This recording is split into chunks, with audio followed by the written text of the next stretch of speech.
Starship Troopers Extermination. Would you like to know more? Well, let's read the words of the developer. Starship Troopers Extermination is a 16-player co-op first-person shooter that puts you on the far-off front lines of an all-out battle against the bugs. Squad up, grab your rifle and do your part as an elite deep space vanguard trooper set to take back planets claimed by the arachnid threat. First up, guys, let's have a quick look at the old graphical options. There's not a lot, to be fair, but there is a FOV slider, and you can rebind all your keys. It is a little bit clunky with some key rebinds, so be aware of that if you're switching from WASD. There will be it's not that there's hard-bound keys, it's just that sometimes the keys aren't registering very well. But it's early access. I don't expect it to be perfect. As for how it runs, well, I've tried it in 1080p and 1440p, and on my 2080, it's fine. I mean, I have had some big drops, just very rare when there's a lot of stuff going on. If there's like a lot of arachnids come in, it does drop a little bit. But generally speaking, for the vast majority of my playtime, it's fine. But for the purposes of rendering for YouTube, I'm playing this in 1080p.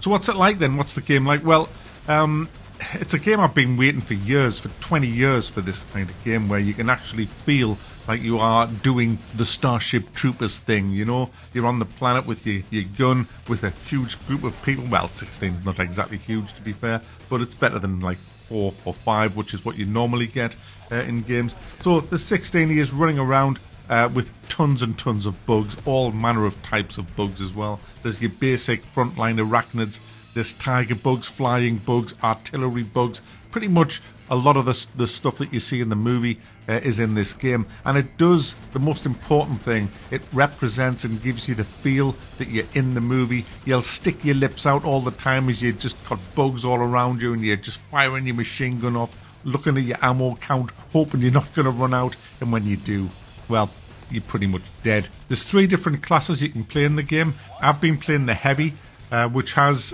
pretty much a suppression gun. It staggers the enemies. It's great for firing into crowds. The only problem with my gun is, and this is the upgraded gun, because as you level up with XP, you unlock new weapons, new perks, new abilities and things like that. So I'm using this pretty damn good machine gun. The problem with it is it only holds 150 rounds, and you only get 2 magazines with it, so you run out of ammo ridiculously fast. It does need a buff. You should get, I think, 3 mags with it, to be honest. I think 150 is okay before you need to reload, but what I've found is I'm constantly having to run back for ammo, which is a pain in the ass. Considering the first gun gives you 600 rounds, this is like half that, so yeah, not good. The guy I play also has an ability where he surrounds himself with this little shield. It's like a barricade, and you can fire from that, and your gun's a bit more accurate from there as well, which is nice. It has a cooldown though. It's an invaluable thing. It's saved my ass so many times. I really do like this class. There's the other 2 classes is basically an assault class, which is basically very, very nimble, running around with a machine gun, jetpack. They have some kind of utility to drop ammo stashes and things, which are invaluable. You have a medic class, which shares a few of the abilities of the assault class. You can drop ammo and things like that, but crucially they can drop aid stations where you can get your health full, and they can heal you as well on the battlefield, which is nice. The object of the game, well, with it being early access, there's not a lot really. There's 1 map, pretty much. I'm pretty sure that it's the same map, but you have different objectives at different parts of the map. So it feels like you're on a different map, but I'm recognising it all the time now. After playing about 7 or 8 games, it's like, yeah, it's the same map. Essentially, the objective is you'd get dropped, you have to secure the LZ when you get dropped off. Then you have to go and secure these, they're like refineries, and you press a button on them and they will fill up this container full of materials that you have to deliver to a place which is a few hundred meters away, and all the time you're under fire from arachnids. There's cooldowns on that as well, and it can take a while, so it's like running a fetch quest, if you like, while other people cover you. Once you've done that, you have to run to where there's a base. It's like a land grab. You're grabbing areas of the map with this. until you get to the end base, which you have to fully build yourself, repair up, and then you hold out until the dropship comes to pick you up. And this is hilarious. You're frantically building the base up, and then you just get, oh my goodness, attacked by hundreds of bugs, all manner of bugs coming at you. It's crazy. There's deployable rocket launchers you can sometimes pick up, which are absolutely brutal at base defense. They're brilliant at base defense.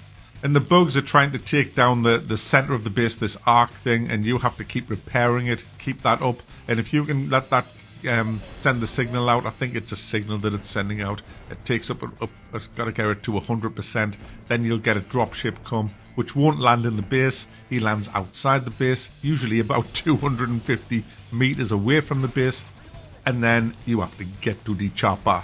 And it's absolutely crazy because every man for himself, pretty much. You're just running for that dropship. If you get caught in the base, if you make a jump from your platform and you miss where you're supposed to get there to try and get out, and you get left, well, that happened to me in my last game. I was trying to get out the base and I did a wrong jump and I fell into some arachnids. I managed to do kind of like a rocket as I was jumping, and I got out the base and I was running, but I was totally overwhelmed. I put up my barricades and it was a case of, am I going to be ripped apart by the bugs or shall I just kill myself? So I just went with the rocket boom and took myself out. But many a times you do get out and it's really good fun just running to the dropship. Everybody's under fire, everybody's screaming on the microphones for help, and then you just defend them as you secure the area around the dropship till everybody gets on, and then it flies off and leaves. It's a great fun game, guys. It's got massive, massive potential. If the developers get this right, then they're going to have one of the best games ever on their hands. Unfortunately, at the minute, it is just absolutely bare of content. Like I said, you've got pretty much one map and very limited on the game modes, and it just kind of puts you on different parts of the map, really. So, yeah, I'm a bit disappointed at that. I think we need more classes as well. They need some balance in as well. They also need to get rid of stupid X-ray vision. Do you know what? I've never yet met a player ever that I play with online in first-person shooters that says, oh, Mac, do you know what? Isn't it good that you can just see the enemies through the wall and know exactly where they are? Everybody I play with hates it. Hates it. Because it's just a fucking wall hack. That's all X-ray vision is. You just look through a wall and it's, oh, there's 20 bugs behind that wall. I'm not going to go behind that wall. And I'm sorry, but I don't recall fucking Rico doing that in Starship Troopers. I don't think he did he? He didn't say, oi, I'm not going over there because I can see there's some fucking bugs behind that fucking wall. Stop it. Get rid of it. It's for fucking lame-ass noobs who can't fucking shoot, can't fucking play. And I'm not going behind that wall and I can see what's behind. There might be some bugs there. I ain't going behind the wall and please let me see through the wall. There might be some bugs there. Fuck off. Go and play Pac-Man, you prick. Sorry about that, guys. Back to the review. The gunplay is good as well. It sometimes feels a little bit iffy if your gun's not firing properly, which has happened to me a couple of times. But generally speaking, it's stick your lips out, hold your button down and kick frickin' arseholes. It's just great fun when you're just in that massive, massive firefight and there's people dropping left, right and centre and you're just holding out, hoping that the bugs is going to get thinned out soon. It's great fun. I highly recommend it if you are a fan of the movies, because it does manage to do what most movie-to-game franchises don't, and that is be like the movie, and this is very much like, it gives you that feeling. I'd like a cameraman, actually. I'd like a cameraman class where you run around as a cameraman. That would be hilarious. You'd have to attach some kind of buff to that, but that would be hilarious, that running around with a camera. I want that class. So there you go, guys. It has a few bugs, and I don't mean the arachnid kind of bugs. I mean the horrible kind of computer bugs. The worst one is that when you stop playing the game and then you go back into the game, it's reset your entire loadout, so you have to go and select everything again. That's a pain in the arse. And like I said in the video, there's a couple of bugs with some keybinds and things like that. One thing I must mention, this is not a single-player game at all. The only single-player thing is a tiny tutorial that lasts like a minute or 2 minutes.